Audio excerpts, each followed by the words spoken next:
Hello guys, അപ്പൊ ഇന്ന് second garage ഞാൻ ചാറ്റിക്കൊണ്ട് വന്നിരിക്കുന്നത് ഒരു ലെയ്ലാൻഡ് 180 AC പുഷ് ബാക്ക് വണ്ടിയുടെ കാര്യം പറയാൻ വേണ്ടിയാണ്. ഗൈസ്, ഇന്ന് നമുക്ക് സെയിലിന് വന്നിരിക്കുന്നത് 2019 മോഡൽ 2,05,000 കിലോമീറ്റർ ഡബിൾ ലോഡ് വർക്കുള്ള AC പുഷ് ബാക്ക് വണ്ടിയാണ്. അപ്പം വണ്ടി ഓടിക്കുന്ന എല്ലാവരുടെയും ഒരു ഫേവറേറ്റ് സ്പെക്കാണ്, അല്ലെങ്കിൽ ഒരു സെഗ്മെന്റ് ആണ് 2019, 20, 17 മോഡലിൽ ഇറങ്ങിയേക്കുന്ന 180 BS4 വണ്ടി.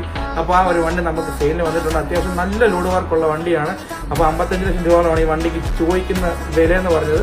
അപ്പോൾ ഈ വണ്ടിയുടെ ബാക്കി വിശേഷങ്ങളും കാര്യങ്ങളും അറിയാനാണെങ്കിൽ എന്നെ ഈ നമ്പറിൽ വിളിച്ചാൽ മതി, അല്ലെങ്കിൽ വാട്സപ്പിൽ ഒരു മെസ്സേജ് ഇട്ടാൽ മതി. നമ്മൾ ബാക്കി ഡീറ്റെയിൽസ് എല്ലാം പറഞ്ഞു തരുന്നതാണ്. അപ്പോൾ അടുത്തൊരു വീഡിയോ ആയിട്ട് നമുക്ക് പിന്നെ കാണാം. Okay, by. ഹലോ ഗൈസ്, അപ്പൊ ഇന്ന് സെക്കൻഡ് ഗ്യാരേജ് ഞാൻ ചാറ്റിക്കൊണ്ട് വന്നിരിക്കുന്നത് ഒരു ലെയ്ലാൻഡ് 180 AC പുഷ് ബാക്ക് വണ്ടിയുടെ കാര്യം പറയാൻ വേണ്ടിയാണ്. ഇന്ന് നമുക്ക് സെയിലിന് വന്നിരിക്കുന്നത് 2019 മോഡൽ 2,05,000 കിലോമീറ്റർ ഡബിൾ ലോഡ് വർക്കുള്ള